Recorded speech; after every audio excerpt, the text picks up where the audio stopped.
നമസ്കാരം. ഇന്നും ജനകീയ വിഷയങ്ങൾ പറയാൻ ഒരുപാടുണ്ട്. ഇന്ധനവില ഇന്ന് വീണ്ടും കൂടി. ഇരുട്ടടിയാകുന്നത് സാധാരണക്കാരന് തന്നെയാണ്. ഓരോ ദിവസത്തെയും വരുമാനം കൂട്ടിയും കിഴിച്ചും മാസ ബജറ്റ് പ്ലാൻ ചെയ്യുന്ന വീട്ടുകാരന്റെയും വീട്ടുകാരിയുടെയും നട്ടൊല്ലൊടിക്കുന്ന തീരുമാനമാണ്. പറയാൻ ഇനിയുമുണ്ട് ഒരുപാട് കാര്യങ്ങൾ. ആരംഭിക്കാം പൊതുജനം കഴുതയല്ല സാർ.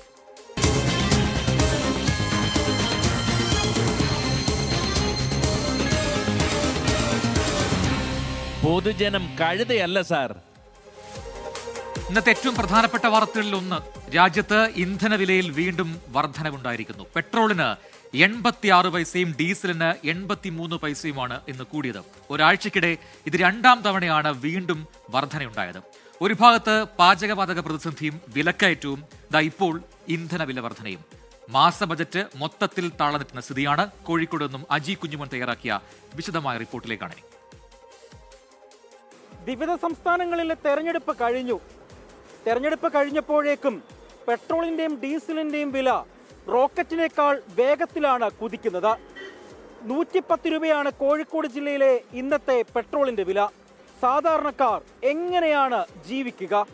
അവരോട് തന്നെ ചോദിക്കാം. പെട്രോളിൻ്റെ വില കൂടിയതുകൊണ്ട് ഞങ്ങളിപ്പോൾ തോട്ടോ തൊഴിലാളികളുടെ കാര്യം പറ്റാത്തതാണ്. കാരണം ഇപ്പം തന്നെ മിനിമം 1.5 കിലോമീറ്റർ കോഴിക്കോട് സിറ്റിൻ്റെ ഉള്ളിലൊക്കെ ഓടിയിട്ട്, കാരണം റോഡിൻ്റെ ബ്ലോക്ക് കാര്യങ്ങൾ കൊണ്ട് ഒരു പ്രയോജനവും ഇല്ല. ഇപ്പം ഞങ്ങൾ വീണ്ടും ഞങ്ങൾ ദാരിദ്ര്യത്തിൽ കിടന്ന് ഇങ്ങനെ നീങ്ങിക്കൊണ്ടിരിക്കുകയാണ്. പക്ഷേ ഗവൺമെൻറ്റുകൾ ഇങ്ങനെ പെട്രോൾ ഡീസൽ വില വർദ്ധിപ്പിച്ചുകൊണ്ടേയിരിക്കുകയാണ്.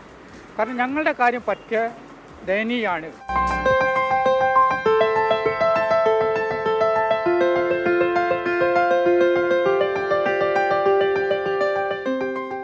വരവ് കൂടുന്നില്ല, സെയിമാണ്. ചിലവ് പെട്രോളിൻ്റെ കൂടുമ്പം എല്ലാ സാധനങ്ങളുടെയും കൂടും.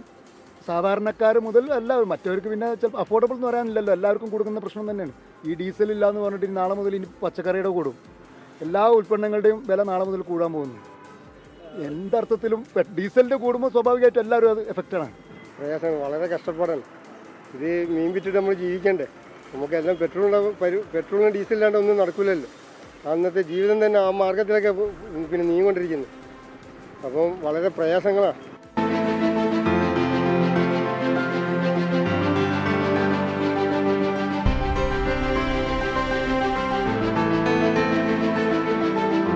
സാധാരണക്കാർക്ക് ഇത് ഇപ്പോഴല്ലല്ലോ കൂടുന്നത്, ഇതിങ്ങനെ ഇടക്കായിട്ട് വന്നുകൊണ്ടിരിക്കുന്നുണ്ടല്ലോ. അതിലൊരു മാറ്റം വരുത്തണം. ഈ കൂടിക്കൊണ്ടിരിക്കുന്ന പരിപാടിയിൽ മാറ്റം വേണം. ഇത് പ്രയാസം തന്നെയാണ്. ഗ്യാസിന് ഇപ്പോൾ കൂടിക്കൊണ്ടിരിക്കുന്നത്. ഡീസലിനും പെട്രോളിനും വില കൂടി. എൻ്റെ വണ്ടി LPG ഗ്യാസാണ്. അത് കോഴിക്കോട് സിറ്റിയിൽ ആകെ ഒരു പമ്പേ ഉള്ളൂ.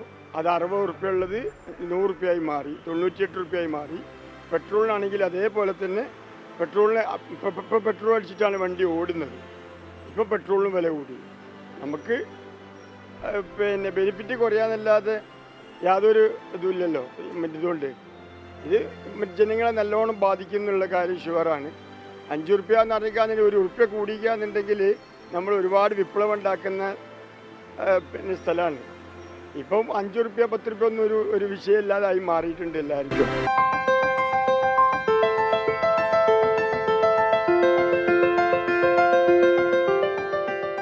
അങ്ങനെ ഇപ്പോൾ ജീവിക്കാൻ ഭയങ്കര ബുദ്ധിമുട്ടാണല്ലോ. അത് മാത്രമല്ല ഞങ്ങൾ എല്ലാവരും കൂടിയാണ്. അപ്പോൾ നമുക്കതിനെ പറ്റിയിട്ട് പറയാനുള്ളതാണ്, ഇപ്പോഴത്തെ യുദ്ധത്തിൻ്റെ ഒരു ഇമ്പാക്റ്റ് ആണെന്നാണ് ഞാൻ വിശ്വസിക്കുന്നത് ഈ പെട്രോളിൻ്റെ പദ്ധതിയിൽ കൂടെ. അപ്പോൾ മൊത്തത്തിൽ ഗ്യാസ് പെട്രോള് മൊത്തത്തിൽ നമുക്ക് വേറെ ബുദ്ധിമുട്ടാണ്. പാചകവാതകം കിട്ടാനുണ്ടെങ്കിൽ തന്നെ അതിന് വില കൂടുതലാണ്. പച്ചക്കറിയും പലവ്യഞ്ജനത്തിനും അടക്കം വില കുതിച്ചുയരുന്നു. പെട്രോളിനും വില കൂടുകയാണ്. നിത്യ വരുമാനക്കാരും മാസം തുച്ഛമായ ശമ്പളമുള്ളവരും എങ്ങനെയാണ് ജീവിക്കുക എന്നുള്ള ചോദ്യം മാത്രമാണ് ഇവിടെ അവശേഷിക്കുന്നത്. ജയൻ കല്യാശ്ശേരിക്കൊപ്പം അജി കുഞ്ഞുമോൻ, 24 കോഴിക്കോട്. പൊതുജനം കഴുതയല്ല സാർ. ഇന്നിപ്പോൾ മെയ് 19 തീയതി. ജൂൺ 1 സ്കൂൾ തുറക്കും. നമുക്കറിയാം, 2 ആഴ്ച മാത്രമാണ് അവധിക്കാലം ബാക്കിയുള്ളത്. എന്താണ് മുന്നൊരുക്കങ്ങൾ? അതിനെക്കുറിച്ചാണ്. സ്കൂൾ തുറക്കാൻ ദിവസങ്ങൾ മാത്രം ഉള്ളപ്പോഴും പുസ്തക വിതരണത്തിലെ പ്രതിസന്ധി തുടരുന്നു എന്നത് യാഥാർത്ഥ്യമാണ്. ഇനിയും ബൈൻഡിംഗ് പൂർത്തിയാക്കാനുള്ളത് 1 കോടിയിലേറെ പുസ്തകങ്ങൾക്കാണ്. വിതരണം ചെയ്തത് 10ാം ക്ലാസ്സിലെ പുസ്തകങ്ങൾ മാത്രമാണെന്ന് KBPS staff and workers union president KK Ibrahimkutty പറഞ്ഞിട്ടുണ്ട്. നോക്കാം എന്താണ് ഇത് സംബന്ധിച്ച കൂടുതൽ വിവരങ്ങളെന്ന് വിശദമായ റിപ്പോർട്ടിലേക്ക്.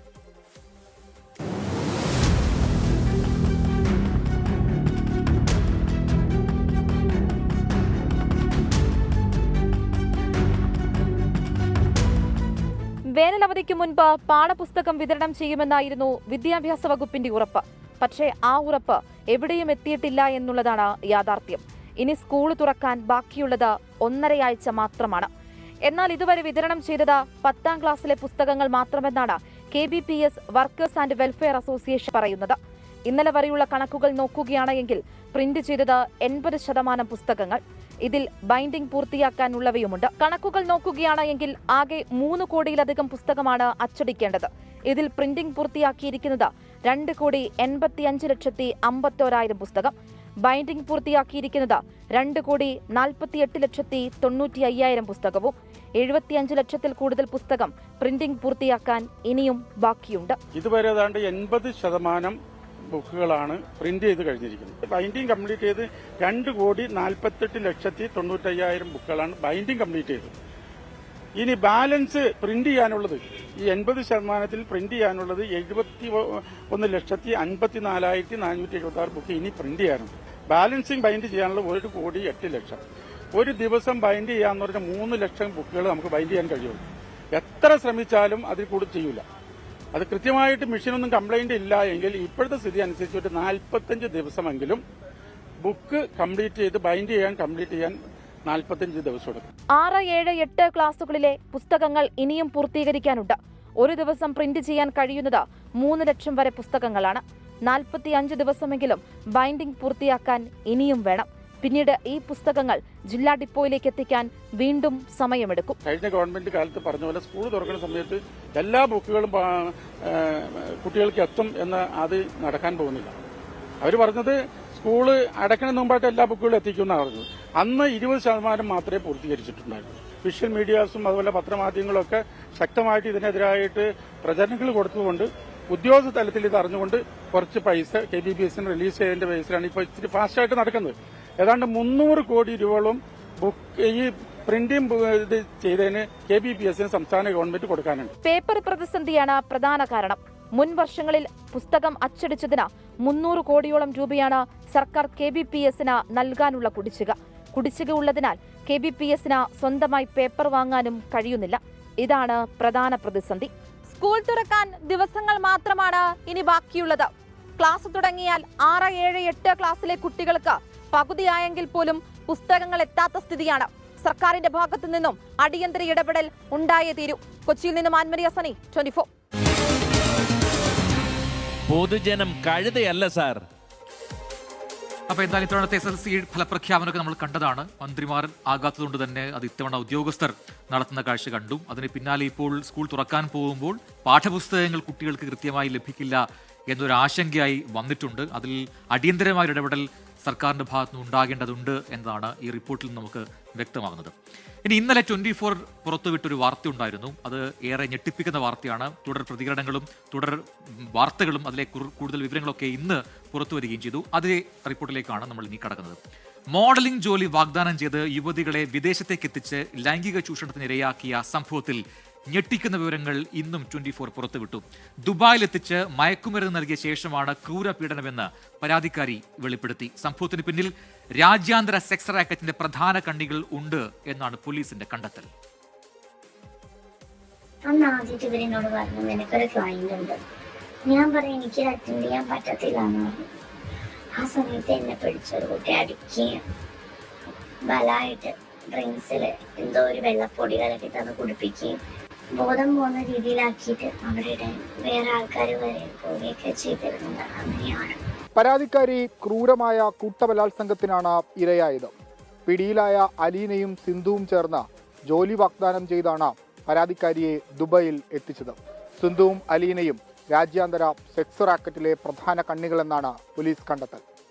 കേസിൽ 2 യുവതികളുടെ പരാതിയിൽ ഇതുവരെ അറസ്റ്റ് ചെയ്തത് 3 പേരെ. മറ്റു 2 പേർക്കായി അന്വേഷണം ഊർജിതമാക്കിയിട്ടുണ്ട്. പ്രതികളുടെ ഗുണ്ടാബന്ധം DCPയുടെ നേതൃത്വത്തിലുള്ള സംഘം അന്വേഷിക്കും. ഇപ്പം 3 പ്രതികൾ നമ്മളുടെ കസ്റ്റഡിയിലുണ്ട്. ഇത് ഡീറ്റെയിൽ അന്വേഷണം ചെയ്തിട്ട് നമുക്ക് ശക്തമായിട്ട് പോകാം. ഒരു SIT DCP 1 അശ്വതിയാണ് അതിന് നേതൃത്വം കൊടുക്കുന്നത്. ഇവർ തന്നെ പറഞ്ഞ് കുറേ ആൾക്കാർ ഉണ്ടായിരുന്നത്. സോ അതിൽ എത്ര പേര് കംപ്ലൈൻ്റ് ആയിട്ട് വരുന്നുണ്ടെങ്കിൽ നമുക്ക് നോക്കാം. ബട്ട് ഇതുവരെ നമുക്ക് 2 പരാതി ഇട്ടിട്ടുണ്ട്.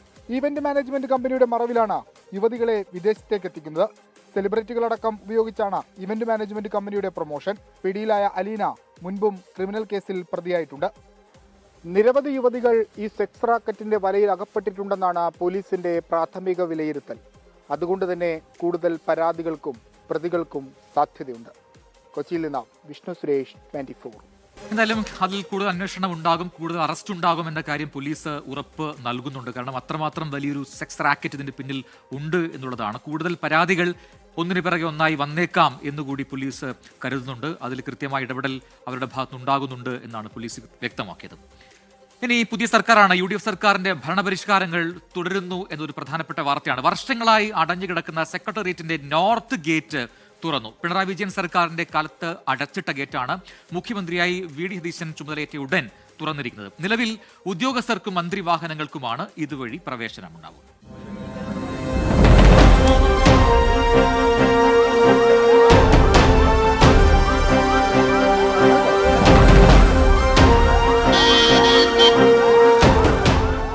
സെക്രട്ടേറിയറ്റിന്റെ നോർത്ത് ഗേറ്റിലൂടെ 1-ാം നമ്പർ കാർ കടന്നുവരുന്ന ദൃശ്യങ്ങൾ ഈ അടുത്ത കാലത്തൊന്നും പൊതുജനങ്ങളോ മാധ്യമപ്രവർത്തകരോ കണ്ടിട്ടില്ല. ഇന്ന് അത് കാണാൻ സാധിച്ചു. പിണറായി വിജയൻ സർക്കാരിന്റെ കാലത്ത് അടച്ചിട്ട സമരഗേറ്റിന് ഒടുവിൽ ശാപമോക്ഷം. മുഖ്യമന്ത്രിയായി ചുമതലയേറ്റ തൊട്ടടുത്ത ദിവസം തന്നെ ഗേറ്റ് തുറന്നിടാൻ VD സതീശന്റെ നിർദ്ദേശമെത്തി. അങ്ങനെ സെക്രട്ടേറിയറ്റിന്റെ പ്രധാന ഗേറ്റുകളിലൊന്നായ സമരഗേറ്റ് എന്നറിയപ്പെടുന്ന നോർത്ത് ഗേറ്റ് ഒടുവിൽ തുറന്നു. തിരുവനന്തപുരത്തോ സെക്രട്ടേറിയറ്റിൽ വരാത്ത മലയാളികൾക്ക് പോലും അറിയാവുന്ന ഒരു ഗേറ്റാണ് ഇത്, നോർത്ത് ഗേറ്റ്. അപ്പോൾ അവിടെ സംസാരിച്ച ആളുകൾ പറയുന്നത് അതിൻ്റെ ആ ഗേറ്റ് തുറക്കാൻ ഒരുപാട് എന്താ വെച്ചാൽ പണിപ്പെട്ടു. കാരണം അത്രയും ആ ഒരു ഇരുമ്പെല്ലാം അതിനകത്തെ സ്റ്റക്കായിപ്പോയി, ദ്രവിച്ചിട്ടും എല്ലാ കാരണം കൊണ്ടും. സെക്രട്ടേറിയറ്റിന് ചുറ്റും 4 പ്രധാന ഗേറ്റുകളുണ്ട്. സുരക്ഷ കണക്കിലെടുത്താണ് ഏറ്റവും മുന്നിലുള്ള സമരഗേറ്റ് പിണറായി സർക്കാർ എന്നേക്കുമായി അടച്ചത്. പ്രധാന റോഡിന്റെ സമീപമുള്ള ഗേറ്റ് അടച്ചതോടെ മറ്റു ഗേറ്റുകളിലൂടെയായിരുന്നു സെക്രട്ടേറിയറ്റിലേക്കുള്ള പ്രവേശനം. മുൻ മുഖ്യമന്ത്രി പിണറായി വിജയൻ ഇടതുവശത്തെ കണ്ടോൺമെന്റ് ഗേറ്റിലൂടെയായിരുന്നു എത്തിയിരുന്നത്. സാധാരണഗതിയിൽ സമരങ്ങൾ എത്തുന്നത് ഈ ഗേറ്റിന് മുന്നിലാണ്. അതുകൊണ്ട് സമരഗേറ്റ് എന്നറിയപ്പെട്ടു. ഇനിയും സമരങ്ങൾ വരുമ്പോൾ സുരക്ഷ കണക്കിലെടുത്ത ബാരിക്കേഡ് വെച്ച ഈ ഗേറ്റ് പൂട്ടും. മുഖ്യമന്ത്രിയുടെ പരാതി പരിഹാര സെൽ പ്രവർത്തിക്കുന്നത് ഈ സമരഗേറ്റിന് സമീപത്താണ്. പരാതികളുമായി എത്തുന്നവർക്ക് പക്ഷേ ഗേറ്റിലൂടെ പ്രവേശനമുണ്ടായിരുന്നില്ല. സർക്കാരിന് ജനങ്ങളെ അകറ്റി നിർത്തുക എന്നുള്ളൊരു സമീപനം ഇല്ലാത്തത് കൊണ്ടാണ് ഈ ഗേറ്റ് ഇവിടെ ഇന്ന് മലർക്കെ തുറന്നു കിടക്കുന്നത്. ഉദ്യോഗസ്ഥർക്കും മന്ത്രിവാഹനങ്ങൾക്കും ഇപ്പോൾ ഇതുവഴി പ്രവേശിക്കാം. നിലവിൽ പൊതുജനങ്ങൾക്ക് നോർത്ത് ഗേറ്റ് വഴി പ്രവേശനാനുമതിയില്ല. തൊട്ടടുത്ത കന്റോൺമെന്റ് ഗേറ്റ് വഴി പാസ് എടുത്ത് പ്രവേശിക്കണം. സെക്രട്ടേറിയറ്റിൽ നിന്ന് പുറത്തേക്ക് പക്ഷേ ഇതുവഴി ഇറങ്ങാം.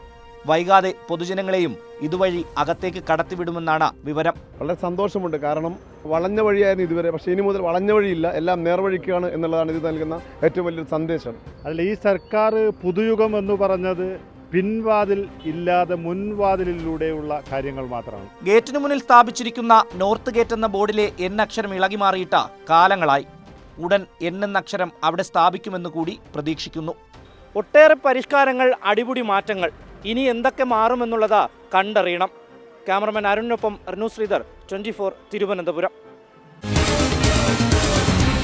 പൊതുജനം കഴുതയല്ല സാർ. ഇപ്പോൾ ലഭിക്കുന്നൊരു വാർത്തയുണ്ട്. അത് ആലുവയിൽ ഒരു ട്രെയിന് താൽക്കാലികമായി ഒരു സ്റ്റോപ്പ് അനുവദിച്ചു എന്നാണ് വാർത്ത.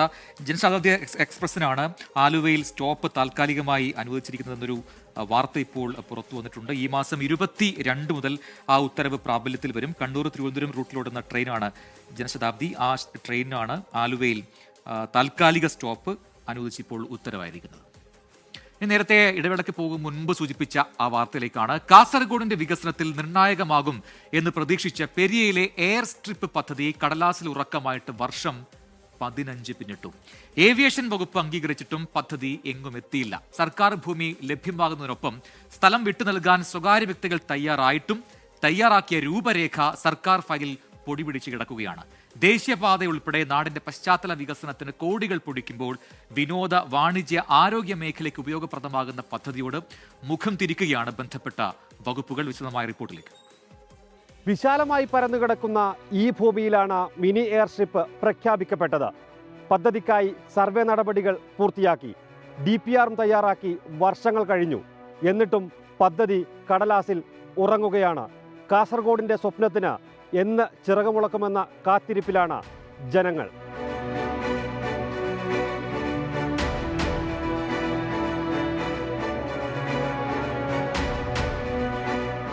100 സീറ്റിൽ താഴെയുള്ള ചെറുവിമാനങ്ങൾ പറന്നിറങ്ങുന്നതും സ്വപ്നം കണ്ടുള്ള കാസർഗോഡുകാരുടെ കാത്തിരിപ്പിന് 15 വർഷത്തെ പഴക്കമുണ്ട്. പെരിയ കൈക്കോട്ടുകുണ്ടിൽ സ്ഥലം കണ്ടെത്തി സർവേ ഉൾപ്പെടെ പൂർത്തിയായിട്ടും എന്തേ പദ്ധതി വരാത്തതെന്ന് ചോദിച്ചാൽ ഉത്തരം പറയേണ്ട അധികൃതർ കൈമലർത്തും. 2011 പദ്ധതി അവതരിപ്പിക്കപ്പെട്ടത്. എയർസ്ട്രിപ്പിനാവശ്യമായ 80 ഏക്കറിൽ സർക്കാർ ഭൂമിയും സ്വകാര്യ ഭൂമിയുമുണ്ട്. ആവശ്യമാണെങ്കിൽ സ്ഥലം വിട്ടു നൽകാൻ ഭൂവുടമകൾ സമ്മതം അറിയിച്ചതുമാണ്. വിശദ പദ്ധതി രേഖയും തയ്യാറായി. 2 വർഷമെടുത്താണ് കൊച്ചി സിയാൽ അധികൃതർ എയർസ്ട്രിപ്പിന്റെ സാധ്യതകൾ പഠിച്ചത്. അനുകൂലമെന്ന് കണ്ടു. പിന്നീട് തുമ്പി ഏവിയേഷൻ അധികൃതരും പരിശോധന നടത്തി അനുകൂല റിപ്പോർട്ട് സമർപ്പിച്ചു. എല്ലാ ബഡ്ജറ്റുകളിലും പെരിയ എയർസ്ട്രിപ്പ് പരാമർശിക്കപ്പെടും. 3 വർഷം മുൻപ് 280 കോടി അനുവദിച്ചതാണ്. അതെല്ലാം പക്ഷേ കടലാസിൽ മാത്രം ഒതുങ്ങിയെന്ന് ഇങ്ങനെയൊരു ആശയം മുന്നോട്ട് വെച്ച എഞ്ചിനീയർ ജോസ് കൊച്ചുകുന്നേൽ പറയുന്നു. നാടിന് ഭയങ്കര മാറ്റം വരുന്ന ഒരു പ്രൊജക്റ്റാണ്. കേരളത്തിൽ ഇതൊന്നും മാത്രം കുറവുണ്ട്. എത്രയും പെട്ടെന്ന് രാഷ്ട്രീയക്കാർക്കും മന്ത്രിമാർക്കും എല്ലാം കാസർഗോഡ് എത്താൻ തിരിച്ചു പോകാം. പിന്നെ സെറ്റിലേഴ്സിന് മലയോര മേഖലയിൽ അടുത്താണ്, അവർക്ക് ഇത് നല്ലതാണ്. മാക്സിമം 100 കോടി രൂപ മതി ഒരു എയർ സ്ട്രിപ്പ് ആക്കാൻ. ഗവൺമെൻറ്റിന് ടാക്സ് കിട്ടും. പ്രൈവറ്റ് ടീംസ് ഉണ്ടല്ലോ, നമ്മളൊന്നും വിമാനമൊന്നും ഇടണ്ട. എനിക്ക് ഫ്ലൈറ്റ് സ്വന്തമായിട്ടുണ്ടെങ്കിൽ 75 സീറ്റുള്ള വിമാനം നമുക്കിടാം. നമുക്കതിനുള്ള ലാഭം കിട്ടും. ഗവൺമെൻറ് ടാക്സ് കൊടുത്താൽ നാടിന് നന്നാകും. പുതിയ സർക്കാർ വരുമ്പം ചെയ്യുമെന്ന് തുടങ്ങി വെച്ച പോലെ തന്നെ ഇത് ചെയ്ത് തീർക്കുമെന്നും ശുഭപ്രതീക്ഷയിലാണ് ഞങ്ങളെല്ലാവരും. പ്രളയകാലത്ത് എയർലിഫ്റ്റിംഗ് ഉൾപ്പെടെ നമ്മുടെ നാട് കണ്ടതാണ്. ഇന്ന് കാസർഗോഡ് ഒരു എയർ ആംബുലൻസ് വന്നിറങ്ങണമെങ്കിൽ പോലും സ്വകാര്യ ഹെലിപ്പാഡുകളെ ആശ്രയിക്കേണ്ട ഗതികേടാണ്. അപ്പോഴാണ് ഇങ്ങനെയൊരു എയർസ്ട്രിപ്പിന്റെ പ്രസക്തി വ്യക്തമാകുന്നത്.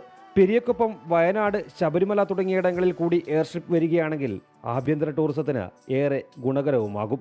നമ്മളെ വയനാട്, ശബരിമല, അപ്പോൾ ഇത് 3 ആകുമ്പോൾ കേരളത്തിലെ എത്രയും ഫാസ്റ്റായിട്ട് 45 മിനിറ്റിനുള്ളിൽ ഇപ്പോൾ കണ്ണൂരും പിന്നെ മംഗലാപുരവും, അതായത് എയർ ഡിസ്റ്റൻസ് ഉള്ളി 15 മിനിറ്റ് കൊണ്ട് പോകാം. അത്രയ്ക്കുള്ള ഡിസ്റ്റൻസേ ഉള്ളൂ. പിന്നെ കോയമ്പത്തൂർ, ബാംഗ്ലൂർ ഇതെല്ലാം കണക്ടിവിറ്റി ചെയ്യാം. NRIക്കാർക്ക് പറ്റാം. അന്താരാഷ്ട്ര പ്രശസ്തമായ ടൂറിസം കേന്ദ്രമാണ് ബേക്കൽ. ഒപ്പം കേരളത്തിൻ്റെ ഊട്ടി എന്നറിയപ്പെടുന്ന റാണിപുരവും കോട്ടഞ്ചേരി മലനിരകളുമെല്ലാം വിനോദസഞ്ചാരികളെ ആകർഷിക്കുന്ന ഇടമാണ്. ബേക്കൽ ടൂറിസം മേഖലയുടെ വികസനത്തിന് നിർണായകമാകുന്നതാണ് എയർസ്ട്രിപ്പ് പദ്ധതി. നിലവിൽ കേരളത്തിൻ്റെ ഒരറ്റത്തു നിന്നും ഇങ്ങോട്ടെത്താൻ തീവണ്ടിയിൽ മണിക്കൂറുകൾ എടുക്കും. ചെറുവിമാനത്താവളം വന്നാൽ ആ സമയദൈർഘ്യമാണ് കുറയുക. കൂടാതെ കാസർഗോഡിൻ്റെ മധ്യഭാഗത്തുള്ള സ്ഥലമായതിനാലും മികച്ച റോഡ് സൗകര്യമുള്ളതും എയർസ്ട്രിപ്പിൻ്റെ സാധ്യത വർദ്ധിപ്പിക്കുന്നു. വാണിജ്യ മേഖലയ്ക്കും ഇത് ഗുണകരമാകുമെന്ന വിലയിരുത്തലുമുണ്ടായിരുന്നു. നമ്മുടെ ഒരു ഉത്തരമലബാറിൽ തന്നെ ഏറ്റവും വലിയൊരു പ്രോജക്റ്റായിട്ട് മാറാൻ വേണ്ടി പോകുന്ന ഒരു സംവിധാനമാണ് ഈ എയർസ്ട്രിപ്പ്. ഇത് വരികയാണെങ്കിൽ തന്നെ ഒരുപാട് നേട്ടങ്ങൾ ഈ നാടിനകത്തുണ്ടാവും. അതുകൂടാതെ ജില്ലയിലും മറ്റു സ്ഥലങ്ങളുമായി ബന്ധപ്പെട്ട ആളുകൾക്ക് കേന്ദ്രീകരിക്കാൻ ഇവിടെ വന്നിറങ്ങാനുമുള്ള ഏറ്റവും നല്ല ഒരു സാഹചര്യം നിലവിലുണ്ടാവുമെന്നാണ് മനസ്സിലാക്കാൻ വേണ്ടി കഴിയുന്നത്. 100 സീറ്റിൽ താഴെയുള്ള ചെറുവിമാനങ്ങളാണ് എയർസ്ട്രിപ്പുകളിലെത്തുക. കുറഞ്ഞ ചെലവിൽ യാത്രയും സാധ്യമാകും. ബംഗളൂരു പോലുള്ള IT നഗരങ്ങളിൽ ജോലിയെടുക്കുന്നവർക്കും രാജ്യത്തിനകത്തെ മറ്റിടങ്ങളിലേക്കുള്ള സർവീസുകളും ആരംഭിക്കാനായാൽ വരുമാനമുണ്ടാകുമെന്ന് ഉറപ്പുള്ള പദ്ധതിയാണിത്. 2019 ഉഡാൻ പദ്ധതിയിൽ എയർസ്ട്രിപ്പ് ഉൾപ്പെടുത്തിയിരുന്നു. പക്ഷേ ഇപ്പോൾ പെരിയയിലെ നിർദ്ദിഷ്ട പദ്ധതി പ്രദേശത്ത് സ്ഥലം അളന്നു തിരിച്ച കല്ലുകളും ബോർഡുകളുമൊന്നും കാണാനേയില്ല. പുതിയൊരു സർക്കാർ വരുമ്പോഴെങ്കിലും എയർസ്ട്രിപ്പ് പദ്ധതിയുടെ ഫയൽ പൊടി തട്ടിയെടുക്കുമോ എന്നാണ് കാസർഗോഡുകാർ ഒരേ ശബ്ദത്തിൽ ചോദിക്കുന്നത്. റെയിൽ, റോഡ്, ജലഗതാഗത സംവിധാനങ്ങൾക്കൊപ്പം ഒരു ചെറുവിമാനത്താവളവും. കാസർഗോഡ് പെരിയയിലെ ഈ സ്ഥലത്ത് മിനി എയർസ്ട്രിപ്പ് യാഥാർത്ഥ്യമായാൽ അത് വിനോദസഞ്ചാരത്തിനൊപ്പം വ്യവസായ വാണിജ്യ മേഖലയ്ക്ക് കൂടി ഏറെ ഗുണകരമാകുന്ന പദ്ധതിയായി മാറും. ബഡ്ജറ്റ് പരാമർശങ്ങൾക്കപ്പുറത്ത് പദ്ധതി യാഥാർത്ഥ്യമാക്കാൻ മുൻകൈയെടുക്കേണ്ടത് ഭരണ സംവിധാനങ്ങളാണ്. പെരിയയിൽ നിന്നും ക്യാമറമാൻ വിനോദ് മേലിലേക്കൊപ്പം പ്രദീപ് നാരായണൻ, 24. പൊതുജനം കഴുതയല്ല സാർ. റിപ്പോർട്ട് കണ്ടപ്പോൾ കുഞ്ഞി മുഹമ്മദ് എന്ന പ്രേക്ഷകൻ ഇങ്ങനെ പറയുന്നു: 15 വർഷത്തിനിടയിൽ സർക്കാരുകൾ മാറി മാറി വന്നു, എന്നിട്ടും കാസർഗോഡിന്റെ വികസനത്തിൽ മാത്രം ഒച്ചിന്റെ വേഗം എന്നാണ് ആക്ഷേപമായി പറയുന്നത്. എന്തായാലും ഈ വിഷയത്തിൽ സർക്കാർ ഇടപെടും എന്ന് പ്രതീക്ഷിക്കാം. മറ്റൊരു റിപ്പോർട്ടിലേക്കാണ്. എല്ലാം വളരെ പെട്ടെന്നായിരുന്നു. ദാ വന്നു, ദേ പോയി എന്നുപോലെ ഇലക്ഷൻ പ്രമാണിച്ച് ഉദ്ഘാടന പദ്ധതികൾ ഒരുപാട് നടന്നു നാട്ടിൽ. അങ്ങനെ ഒന്നായിരുന്നു ഇടുക്കി കുളമാവ് വടക്കേപ്പുഴ ടൂറിസം പദ്ധതിയുടെ ഭാഗമായി ആരംഭിച്ച കയാക്കിങ്ങും കുട്ടവഞ്ചി സവാരിയും. ഇന്നിപ്പോൾ ഇവിടെ വരുന്ന സഞ്ചാരികൾക്ക് വട്ടം കറങ്ങാം എന്നല്ലാതെ കുട്ടവഞ്ചിയുമില്ല, കയാക്കിങ്ങുമില്ല. ഇടുക്കിയിൽ നിന്നും രാഹുൽ വിജയൻ തയ്യാറാക്കിയ വിശദമായ റിപ്പോർട്ട് കാണാം. തട്ടിക്കൂട്ടിയ തട്ടിപ്പ്. മനോഹരമായ വടക്കേപ്പുഴ തടാകം. ക്യാമറ പയ്യെ മുകളിൽ നിന്ന് താഴേക്ക് വരുന്നു. ദാ അവിടെ 2 കുട്ടവഞ്ചികൾ കിടക്കുന്നു. സോറി, ഇപ്പൊ അവിടെ ഇല്ല. ഇലക്ഷന് തൊട്ട് മുമ്പ് പക്ഷെ 2 കൊട്ടവഞ്ചികൾ അവിടെ വന്നിരുന്നു. വലിയ ഒരു ഉദ്ഘാടന മഹാമഹം നടത്തുകയും ചെയ്തു. പിന്നീട് കഴിഞ്ഞ ഞായറാഴ്ച അതെങ്ങോട്ടോ പോയി. എങ്ങോട്ടാണ് പോയതെന്ന് ആർക്കും അറിയില്ല.